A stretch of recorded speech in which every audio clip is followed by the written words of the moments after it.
Neredeyse birinci seferde görüyorum bu switchlardan. 3'ten 4. silindirden şıramlar var. Yani bu iğneler de işte normal iğne değil.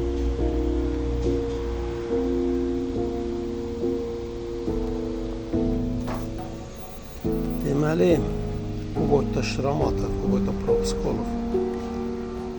Bu kompüter zafiksировать eləməyibdi. Yazır elcənə P0300. Dalından da 2 dənə 0, yəni hansı silindir propisk verib. Niyə verib, səbəb yoxdur. Gəlin də axtar tap.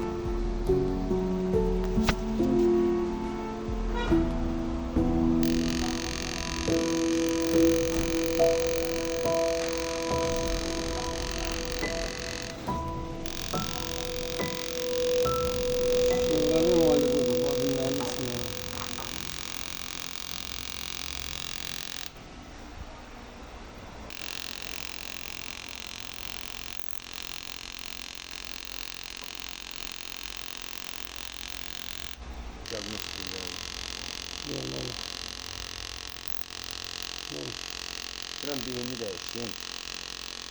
İstemedim. Maşın içeridedir. Chevrolet Malibu'dur. Bak bu minus.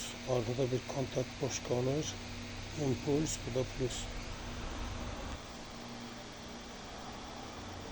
Bu switch'lar.